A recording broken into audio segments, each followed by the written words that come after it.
이재명 당대표의 속개 선언으로 더불어민주당 제267차 최고위원회를 속개하겠습니다. 네, 회의를 속개하겠습니다. 먼저 이재명 당대표의 모두 발언이 있겠습니다. 네, 한 사람의 경로로 수많은 사람이 범죄자가 되었다. 박정훈 대령이 법사위 청문회에서 한 말 한마디에 이번 최혜병 사건의 모든 진실이 담겨 있습니다. 그럼에도 불구하고 이 사건의 핵심 의혹 당사자들은 청문회에서 증인 선서를 거부했습니다. 거짓말하면 처벌받는다는 선서를 하지 않겠다는 것은 대놓고 거짓말을 하겠다라는 선언과 다를 바가 없을 것입니다. 결국은 이 잘못된 사안의 핵심 책임자가 누구인가를 스스로 자백한 것에 다름 아닙니다. 국민이 명령하고 유가족이 눈물로 호소해도 결국 그들은 묵묵부답 또는 거짓말로 일관했습니다. 온 국민이 지켜보는데도 은폐의 혈안이었습니다. 그들이 과연 대한민국 국민들의 주권을 위임받은 공직자로서의 자격이 있는지 참으로 의심스럽습니다. 하나의 거짓말을 숨기기 위해서는 10가지의 거짓말을 한다고 합니다. 이 사건을 되돌아보면 하나의 범죄를 숨기기 위해서 수없이 많은 범죄들이 계속 범해지고 있는 상태입니다. 10개의 범죄를 그리고 그 10개의 범죄를 숨기기 위해서 또 100개의 범죄를 범하는 악순환이 계속되고 있습니다. 민주당이 청문회 후에 법사위에서 특검법을 통과시켰습니다. 22대 국회는 해병대원 특검법이라는 역사적 사명을 실천하는 데서부터 시작될 것입니다. 윤석열 대통령께 당부드립니다. 이번만은 거부권 더 이상 남용하지 마십시오. 한 사람의 경로로 인한 엉망진창이 된 상황을 이제라도 더 이상 확산되지 않도록 중단하고 상황을 바로잡을 마지막 기회라는 말씀을 드립니다. 인권과 평화의 상징, 평화의 소녀상이 이탈리아 사르데냐 섬 스틴티노시에 설치됐다고 합니다. 지역과 시민사회 그리고 인권 변호사 출신의 리타 발레벨라 시장 등 많은 분들의 자발적인 노력이 성과를 냈습니다. 애써주신 많은 분께 깊이 감사드립니다. 저는 더불어민주당의 당대표로서 이번 평화의 소녀상 제막식에 인권을 보호하고 평화를 지키기 위한 노력을 멈추지 않겠다는 뜻을 직접 전달했습니다. 모쪼록 한반도 반대편에 새로 설치된 소녀상이 국적을 불문한 많은 사람들이 찾고 평화와 인권의 의미를 새롭게 기억하는 평화의 성지가 되기를 기대합니다. 참으로 안타까운 점은 일본 정부와 대사관이 세계 각국에 자리 잡은 소녀상의 조직적인 방해를 통해 노골적인 어깃장을 놓고 있다는 사실입니다. 이탈리아 소녀상 설치를 반대한 것은 물론이고 유럽 최초로 설치된 베를린 소녀상도 철거 위기에 처해 있습니다. 일본 정부는 과거를 부정하고 스스로 저지른 전쟁 범죄를 왜곡하는 시도를 당장 중단해야 합니다. 민주당은 평화의 소녀상을 지키기 위해 최선을 다하겠습니다. 정부는 더 이상 일본 정부의 행태를 방치하지 말아야 합니다. 세계 평화의 소녀상을 지키고 인류 보편의 평화와 인권의 가치를 알리기 위한 활동에 적극적으로 나서도록 촉구합니다. 다음으로 박찬대 원내대표의 발언이 있겠습니다. 원구성 협상이 최종 결렬되었습니다. 국민의힘은 계속해서 협상 결렬 책임을 야당과 국회의장에게 떠넘기려 하고 있지만 협상 결렬 책임은 그동안 수차례 말씀드렸던 대로 무책임한 여당에 있습니다. 국회법에 따라 신속하게 원구성을 하자는 민주당의 제안을 거부한 것은 국민의힘입니다. 11개 상임위를 국회법에 따라 구성하고 나니 다시 뒤집으려고 했던 것도 국민의힘입니다. 짝퉁 상임위를 만들어 상임위 활동을 방해한 것도 국민의힘이고 적법하게 진행된 입법청문회에 불참하고 나서 자신들이 불참한 청문회를 맹비난하는 것도 국민의힘입니다. 방귀 낀 놈이 성낸다는 말이 있고 도둑이 도리어 매를 든다는 말도 있는데 지금 국민의힘이 하는 행태가 딱 그 짝입니다. 잘못을 했으면 반성을 해야지 억지를 쓰면서 상대방을 비난하는 건 무슨 심보입니까? 한마디로 정리하자면 법을 지킬 생각도 의지도 없고 일할 생각도 없어 보입니다. 우원식 국회의장께서 제시한 마지막 기한도 끝났습니다. 이제 더 이상 미룰 명분이 없습니다. 원구성을 속히 마무리 짓는 것이 국민에 대한 예의입니다.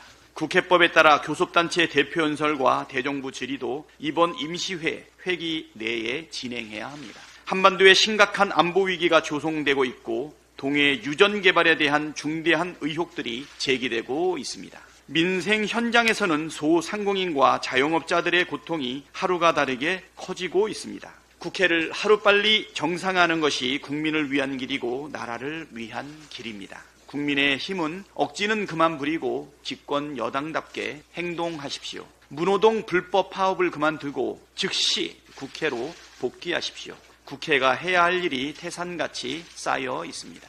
해병대원 특검법의 필요성이 거듭 확인된 만큼 신속하게 처리해야 합니다. 지난 금요일 열린 법사위 입법청문회를 온 국민이 지켜보았습니다. 지켜보신 분들이 한 목소리로 하시는 말씀이 해병대원 특검법을 반드시 해야 한다는 것입니다. 청문회에서 핵심 증인인 이종섭 전 국방부 장관, 심범철 전 국방부 차관, 임성근 전 해병대 1사단장은 증인 선서도 거부했습니다. 핵심 증인들이 미리 짠 것처럼 대놓고 거짓말을 하겠다는 태도를 보였습니다. 청문회에서 대통령실이 수사보고서 회수에 직접 개입했다는 증언도 확보되었습니다. 이제 특검법을 신속하게 처리해서 진상규명에 나설 일만 남았습니다. 국민의힘은 벌써부터 해병대원 특검법에 대한 거부권을 건의하겠다는 말을 하고 있습니다. 그동안 원구성을 계속 지연시킨 속셈이 여기에 있다는 것을 노골적으로 드러낸 것입니다. 명색이 집권 여당인데 민생에는 전혀 관심 없고 어떻게든 대통령 부부의 불법 의혹 수사를 지연시키고 방해하려고 하는 행태만 보이고 있으니 참으로 한심합니다. 이러려고 자기네가 법사위를 가져가겠다고 부득부득 때를 썼던 거 아니겠습니까? 국회의원은 대통령의 꼭두각시가 아니라 국민을 위해 일하는 대리인입니다. 국민 절대 다수가 해병대원 특검법에 찬성하고 있습니다. 국민을 위해 일하지 않는 국회의원이 무슨 국회의원의 자격이 있겠습니까? 부끄러운 줄 아십시오. 민주당은 신속하게 해병대원 특검을 실시하라는 국민의 명령을 이행하겠습니다. 순직 해병에 일주기 전에 특검법을 반드시 통과시키겠습니다. 네, 다음으로 정청래 최고위원의 발언이 있겠습니다. 윤석열 정권은 멋대로 하더라도 민주당은 법대로 하겠습니다. 지난주 금요일 최혜병 특검안 입법 청문회가 있었습니다. 특검 법안도 법사위를 통과했습니다. 많은 국민들의 관심 속에서 최혜병의 죽음과 그 진실을 둘러싼 공방전이 있었습니다. 쟁점을 몇 가지로 추려봅니다. 첫째, 최혜병의 순직 이유입니다. 최혜병은 왜 안전보호장치 없이 죽음으로 내몰렸는가? 최혜병의 죽음의 지시는 누구이며 그 책임은 누구인가? 이용민 포대대장과 포대대장의 증언과 임성근 사단장의 진술 중에서 누가 진실을 말하는가? 국민들은 말의 신빙성, 눈빛, 태도 등을 통해 진실과 거짓을 구별했으리라 생각합니다. 둘째, 박정훈 수사단장의 수사기록 이첩은 정당했는가? 군사법원 법상 군대에서 발생한 사망사건, 그 사망사건에 범죄 의혹이 있는 경우 그 사건은 경찰로 지체 없이 이첩하게 되어 있습니다. 박정훈 수사단은 8명의 혐의 사실을 적시해 경북경찰청에 이첩한 것은 정당한 것으로 보입니다. 박정훈 수사단장이 이첩한 수사 기록을 회수하고 박정훈 대령을 보직 해임하고 그 과정에서의 수사 외압이 부당했다는 주장이 힘을 얻었다고 생각합니다. 정작 국민의 명령에 항명한 자들이 누구인지 드러났다고 생각합니다. 셋째, 수사 외압의 실체가 양파 껍질 벗겨지듯이 하나하나 그 진실이 고개를 들었습니다. 예정된 언론 브리핑, 국회 보고가 취소되었고 윤석열 대통령과 이종석 국방부 장관과의 부적절한 전화통화도 확인되었습니다. 대통령 한 사람의 경로로 많은 사람들의 인생의 경로가 바뀌었습니다. 대통령과 국방부 장관과의 통화뿐만 아니라 거미줄처럼 얽히고 설킨 대통령실을 중심으로 한 통화 사실은 마치 호떡집에 불난 듯 난리가 났던 사실도 드러났습니다. 국민들은 수사 외압의 정점에 누가 있는지 눈치챘을 겁니다. 그러나 대통령실은 왜 그토록 임성근 사단장 구명 활동에 나섰는지는 아직도 미스터리입니다. 본인도 왜 그랬는지 궁금하다고 말했습니다. 청문회 과정에서 국민들이 환호와 속 시원한 박수도 있었습니다. 청문회 막판 1분 배틀이 큰 호응을 얻었습니다. 그러나 국민들의 눈살을 찌푸리게 한 일도 많았습니다. 증인 선서를 거부하거나 증언을 회피하고 변명과 발뺌, 책임 회피, 금방 들통날 거짓말을 반복했습니다. 불성실한 태도 때문에 10분 퇴장을 당한 자도 3명이나 있었습니다. 국민의힘 추경호 원내대표는 청문회에 대해서 불만이 많은가 봅니다. 법사위원장 대신 우원식 국회의장에게 유감 표명 운운하던데 초딩처럼 이러지 말고 용기를 내서 저에게 직접 요구하시기 바랍니다. 그러길래 밖에서 투덜투덜하지 말고 들어와서 청문회장에서 국민의힘의 입장과 주장을 말했어야죠. 한간에 이번 청문회 숨은 공신으로 불참한 국민의힘 의원들을 꼽기도 합니다. 불참으로 협조해줘서 고맙다. 방해 없이 청문회 잘 보았다고 말들을 합니다. 국회법 제145조 회의의 질서 유지 1항 의원이 본회의 또는 위원회의 회의장에서 이 법 또한 국회 규칙을 위반하여 회의장의 질서를 어지럽혔을 때에는 의장이나 위원장은 제재할 수 있다. 2항 1항의 조치에 따르지 아니하는 의원에 대해서는 의장이나 위원장은 당일 회의에서 발언하는 것을 금지하거나 퇴장시킬 수 있다. 고 되어 있습니다. 추경호 원내대표는 법사위 청문회를 무법지대 운운하던데 다 법에 나와 있습니다. 위원장의 질서 유지권은 의원의 발언 중지, 의원들의 퇴장까지 보장하고 있습니다. 국민의힘은 보이콧을 철회하고 출석을 할 것 같은데 출석을 하더라도 이 국회법 145조를 명심하기 바랍니다. 윤석열 정권은 멋대로 하더라도 민주당은 국회법에서 보장한 대로 법대로 하겠습니다. 다음으로 고민정 최고위원의 발언이 있겠습니다. 이탈리아 스틴티노시에 평화의 소녀상이 설치됐습니다. 제막식 직전까지도 일본의 회유와 압박은 끊이지 않았습니다. 한때는 일본의 회유에 못 이겨 스틴티노 시장이 비문을 수정할 것이란 보도가 나오기도 했지만 확인 결과 스틴티노 시장은 소녀상과 비문을 바꿀 계획이 없고 해당 보도에 대해서도 사실 무근이라며 반박했습니다. 오히려 일본 행태에 대해서 불쾌감을 표했습니다. 여성 인권 변호사 출신인 발레벨라 시장은 소녀상 설치 이유에 대해 묻자 소녀상이 전쟁 시 여성에게 가해지는 폭력에 대한 국제적 비난을 상징하기 때문이라 밝혔습니다. 이처럼 위안부 피해 여성들의 인권을 지키고 전쟁의 참상을 직시하는 일에 이탈리아 정치인이 맞서고 있습니다. 그러나 이 순간 대한민국 정부는 어디에 있는 것인지 답답합니다. 국제인권단체인 국제엠네스티는 2023 세계인권현황 보고서에서 대한민국에 대해 여성인권이 더욱 약화됐다고 평가한 바 있습니다.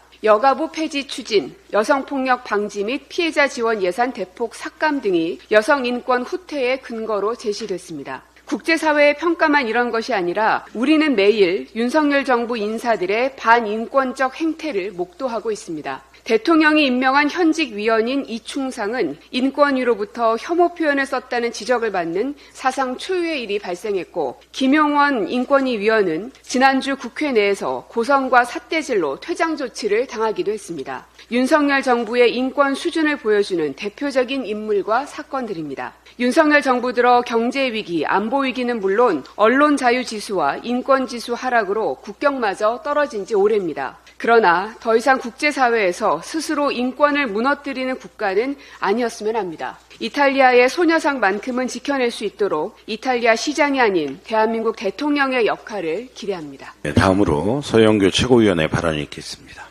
특검을 거부하는 자가 범인입니다. 윤석열 대통령이 남긴 명언 중에 명언입니다. 그 발언은 부메랑이 되어서 윤석열 정권을 무너뜨리는 그 부메랑이 될 것입니다. 용산 대통령실의 수사 외압 관련한 입법 청문회가 법사위에서 있었습니다. 이제 아주 많은 것이 드러났습니다. 법사위원장을 더불어민주당이 가져오길 참 잘했습니다. 그렇지 않았으면 이 엄청난 범죄가 모두 다 묻힐 뻔했습니다. 법사위에서 입법 청문회를 했고 대한민국의 모든 국민이 그 입법 청문회를 보았고 그 과정에서 누가 거짓말을 하는지 누가 거부하는지 그리고 진실이 무엇인지 드러나게 되었습니다. 이종석 국방부 장관 그리고 신범철 국방부 차관 그리고 임성근 사단장 모두 선서를 거부했습니다. 선서를 거부한 그 자들이 범인입니다. 그런데 그 자들 위에 또 더 큰 범인이 있음을 오늘 여러분께 다시 한번 말씀드립니다. 박정훈 대령 그 거대한 권력의 외압에 압력에 저항하고 싸우고 있습니다. 그런데 얼마나 힘들겠습니까? 얼마나 힘들겠습니까? 혹시나 위험한 생각을 하지는 않을까 걱정이 태산 같습니다. 그러나 그날 입법청문회에 나와서 많은 분들의 격려가 있었고 진실이 조금이라도 밝혀지는 과정이 있었기에 박정훈 대령과 이용민 대대장은 힘을 얻게 될 것입니다. 우리가 그 사람들을 구해야 합니다. 오늘 이 피켓을 한 번 더 들어보겠습니다. 사단장은 수중 수색하고 있는 것을 그날 연결식에서 처음 알았다. 장례식에서 처음 알았다. 그렇게 이야기했습니다. 이것은 다 거짓말이었습니다. 카톡에 밑에서 언론 보고가 있었고 이렇게 사진이 나옵니다. 이 사진에 물속에서 안전장비 없이 수중 수색하는 사진이 수도 없이 있습니다. 이 사진 바로 다음에 공보활동이 참 잘 이루어지고 있구나 라고 임성근 사단장이 댓글을 답니다. 이렇게 댓글을 달고 2시간 후에 우리 최혜병이 순직을 하게 됩니다. 그런데 임성근은 이 장면을 보여주고 있음에도 불구하고 아닙니다. 몰랐습니다. 그 사진을 보지 못했습니다. 라고 뻔뻔스럽게 거짓말을 합니다. 뻔뻔스러운 거짓말을 합니다. 임성근 사단장의 뻔뻔스러운 거짓말은 이종석 국방부 장관에게도 또 이어집니다. 이종석 국방부 장관은 대통령의 전화를 받지 않았다고, 대통령과 통화하지 않았다고 작년 국회 상임위에서 보고를 했습니다. 그런데 통화한 사실이 다 드러났습니다. 그래서 물었습니다. 무슨 내용으로 통화했냐고. 그랬더니 그 내용은 증언할 수가 없다는 겁니다. 그 내용을 증언할 수 없다고 하니 그 내용은 대통령의 수사 외압임에 틀림없다고 온 국민이 알게 되었습니다.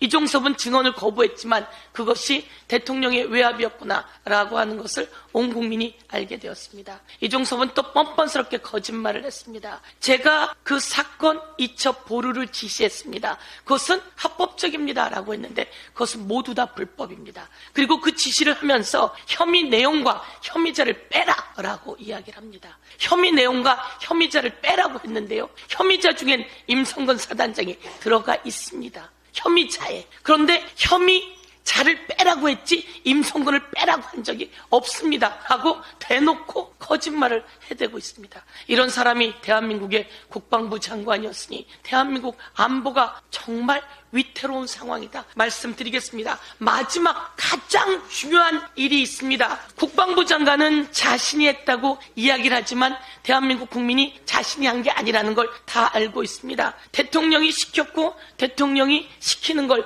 대항한 게 이종섭 국방부 장관이라고 하는 걸 알고 있습니다. 오늘 다 나온 이야기지만 한 번 더 강조하고 가겠습니다. 국방부와 관계가 없는 사람이 있습니다. 바로 대통령실에 관계된 사람입니다. 대통령 안보실의 국방비서관 임기훈, 그리고 민정수석 역할을 하고 있는 대통령 비서실의 공직기강 비서관 이시원, 이 사람들이 이것에 개입된 것이 그날 다 드러났습니다. 임기훈이 국방부 법무관리관 유재은에게 전화를 합니다. 유재은이 얘기했습니다. 대통령실의 국방비서관이 저에게 전화를 했습니다. 그리고 경북경찰청에서 연락이 올 거라고 했습니다. 대통령 국방비서관이 전화한 것을 폭로했습니다. 그리고 대통령실의 공직기강 비서관은 국가수사본부까지 동원합니다. 국가수사본부에 전화를 그 행정관을 시켜서 국가수사본부는 경북경찰청에 전화를 합니다. 그래서 그 수사 기록을 회수하겠다고 하는 의견을 전달합니다. 이때 유재은이 끼어서 검찰단장을 시켜서 그 기록을 회수하게 됩니다. 이 과정에는 대통령실의 국방비서관, 대통령실의 민정수석을 역할을 하고 있는 공직기강 비서관이 끼어 있었습니다. 이들이 나와서 이야기했습니다. 공수처에서 저희 보고 전화기를 내놓으라고 한 적이 없습니다. 저희는 전화기를 압수수색 당한 적도 없고 포렌식 당한 적도 없습니다.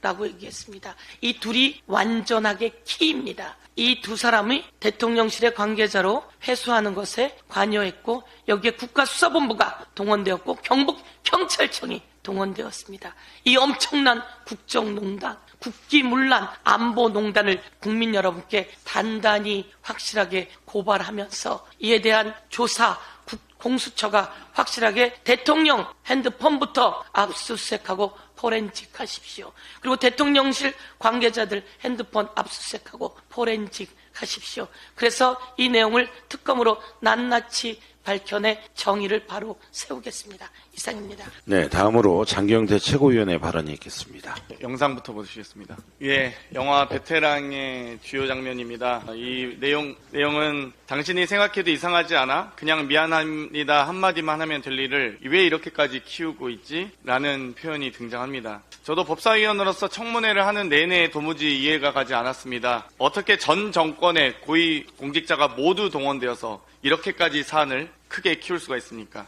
원칙대로 조사하고 책임질 분들이 책임지고 재발 방지 대책을 세우면 될 일이었습니다. 그런데 엊그제 청문회는 어땠습니까? 일부 증인들의 모습은 참담함을 넘어 허탈함을 주었습니다. 증인 선서를 거부하든지 답변을 거부하든지 불성실 그 자체였습니다. 공직자로서의 양심은 물론 최소한의 죄책감조차 찾아볼 수 없었습니다. 최혜병 순직 사건 기록이 경찰에 이첩된 지난해 8월 2일 윤석열 대통령이 신범철 전 국방부 차관과의 통화가 사건 회수와 관련된 것이라는 증언이 처음으로 확인됐습니다. 그동안 대통령의 통화 기록이 확인되면서 외압의 정황은 추측되었지만 실제 통화 내용이 사건 회수라는 증언은 이번이 처음입니다. 다시 말씀드리지만 최상병 사건 수사 회수 자체가 외압입니다. 해병대 수사단의 사건 기록이 직후부터 윤석열 대통령은 이종섭 전 국방부 장관과 3회, 임기훈 국방비서관과 1회, 신범철 국방부 차관과 1회 통화를 했습니다.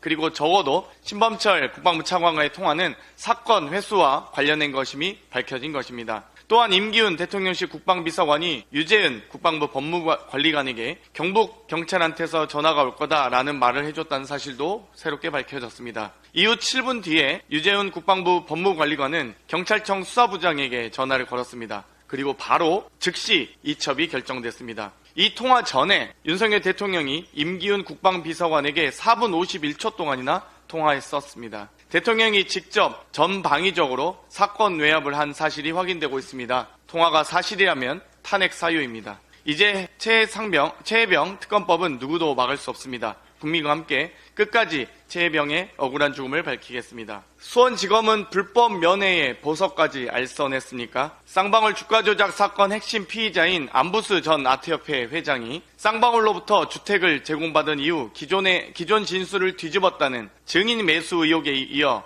이를 입증하는 결정적인 증거가 나왔습니다. 2023년 3월 18일 안 전 회장의 딸이 측근 B씨에게 아빠를 만나러 수원지검으로 가고 있다라는 메시지를 보냈고 실제 수원지검에서 아버지를 만나고 건강이 안 좋아서 체중이 13kg나 빠졌으며 쌍방울 김성태 회장을 비롯한 임원진이 아버지와 함께 모여 있었다라는 구체적인 상황이 묘사된 카톡 메시지가 공개됐습니다. 이 메시지엔 쌍방울 임원들의 실명까지 직접 거론되어 신빙성이 매우 높습니다. 구치소가 아닌 검찰청 면회는 엄연한 불법 아닙니까? 대검이 정상적인 조직이라면 2023년 3월 18일 수사 대상도 아닌 안 전 회장의 딸이 수원지검을 출입하며 안 전 회장과 쌍방울 관계자와 만나는 불법 면회를 했는지 또 이 딸의 출입을 등록한 검사가 누구인지 몇 차례에 걸쳐서 검찰청을 출입했는지 사실부터 밝히고 즉각 감찰에 착수해야 합니다. 심지어 2023년 2월 17일자 카톡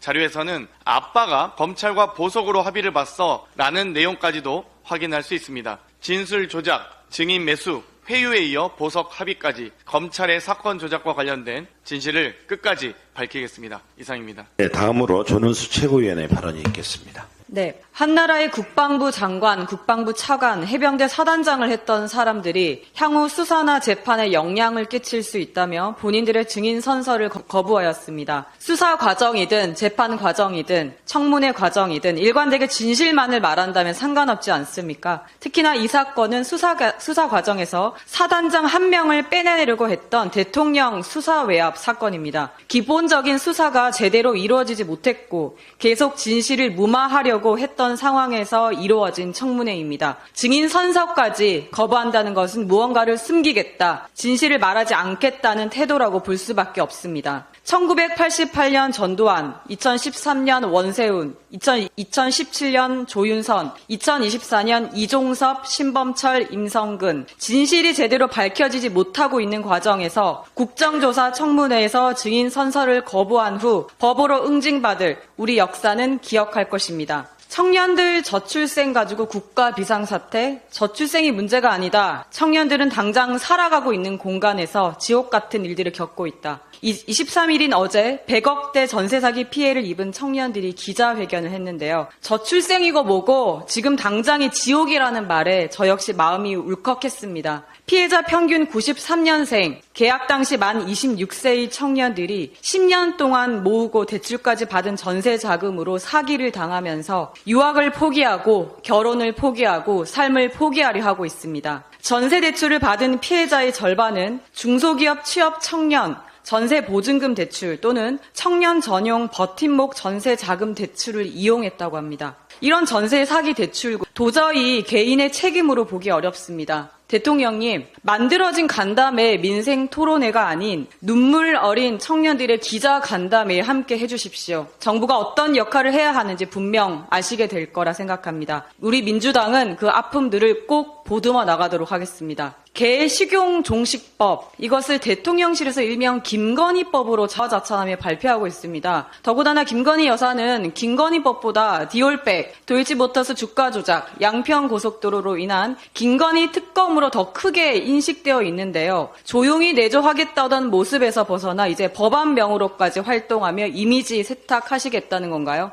개식용 종식법은 지난해 8월 22일 국회 연구단체 동물복지국회 포럼에서 개식용 종식을 위한 사회적 합의를 촉구하고 2023년 안에 관련 입법을 마무리하겠다는 목표로 담은 국회 결의안을 민주당 의원 대표로 하여 발의한 적이 있습니다. 그런데 박대출 의원은 개식용 금지법을 김건희법이란 별칭으로 쓰기 시작한 것은 동물애호단체들이라고 주장한 바 있는데요. 정작 동물단체들은 우리들조차도 이 법안에 대통령 부인의 이름을 붙이는 것은 사실 무근이라고 반박하며 수년간 목소리를 내온 시민들과 단체들의 노력이 지어질까 우려하고 있습니다. 이러한 상황에서 법안명에 대통령 부인의 이름을 붙이는 행위는 법률의 본질과 공공성을 심각하게 훼손하며 정치적 의도를 숨기지 않은 채 특정 인물을 업적으로 포장하려는 시도입니다. 윤석열 정부는 법안의 명칙에서 드러난 정치적 의도를 배제하고 진정한 공익 실현을 위한 정책을 추진하는 것이 정부의 역할임을 절대 잊지 말아야 할 것입니다. 네, 다음으로 강민구 최고위원의 발언이 있겠습니다. 예, 강민구입니다. 재난재해 사고 예방에 대해서 말씀드리겠습니다. 곧 장마가 시작됩니다. 계절이 바뀌고 비가 오는 것은 천기이기에 사람의 힘으로는 어쩔 수 없습니다. 그러나 재난에 대응하는 관리는 최대한 할 수 있습니다. 현재 우리나라가 OECD 국가이지만 아직도 우리 시민들은 재난재해에 여전히 안전하지 않다고 생각합니다. 세월호 10주기를 앞두고 동아대 긴급대응기술정책연구센터에서 실시한 여론조사에서 응답자의 60.3%는 한국 사회가 대형 사회 재난으로부터 안전하지 않다고 대답했습니다. 안전하지 않다고 대답한 시민들 중에 책임 부분에서 41.4%는 대통령에게, 34%는 중앙정부에 있다고 대답했습니다. 우리 사회가 안전하지 않다고 느끼는 수준도 매년 증가하고 있습니다. 2020년에 48.8%로 시작하여 올해는 60.3%로 4년 새 11.5%나 증가했습니다. 나아가 지금 또 재난의 여파에서 벗어나지 못하고 있습니다. 체해병 실정 사망 사건, 오송 지하차도 참사, 포항 참사 등은 아직도 우리 곁에서 아픔을 함께하고 있습니다. 신림동 반지하 침수 때 약속한 대통령의 말씀은 지켜지고 있는지요? 지금은 오히려 임대주가 차수막 설치를 꺼려 할 수 없다는 변명만 하고 있습니다. 추가로 오송 지하차도 침수 사고를 계기로 감사원이 전국 지하차도 실태를 조사한 결과 아직도 159개 지하차도가 홍수시 차량 통제 기준을 마련하지 못하고 있습니다. 물론 잘하는 것도 있습니다. 소방청은 6월 초에 대형 재난에 다각도로 대응할 수 있게 국가 소방 동원 훈련을 실시했습니다. 전국 소방력을 재난 현장에 직결해 운영하는 것이 골자입니다. 하지만 지금도 여전히 재난 발생 시 컨트롤타워인 국가나 광역단체장의 재난 대비 인식 수준은 많이 부족한 듯합니다. 매년 되풀이되는 대형 재난을 막지 못하는 이유가 정부와 지자체의 관리 부실과 안전 불감증 아니한 대응이었다면 이젠 확실히 바뀌어야 합니다. 처벌이 능사가 아니나 기업의 중대재해처벌법의 적용을 대형 인명피해를 수반한 재난사고 발생 시 행정기관에도 책임을 물을 수 있게 확대 적용해 보는 것도 고민해 볼 필요가 있을 겁니다. 올해부터라도 재난재해 사고에 철저한 대비로 안전한 대한민국이 되기를 기원합니다. 이상입니다. 이상 발언을 모두 마치고 당대표께서 제267차 최고위원회를 정의하겠습니다. 회의를 잠시 정의하겠습니다. 수고하셨습니다. 발언이니까.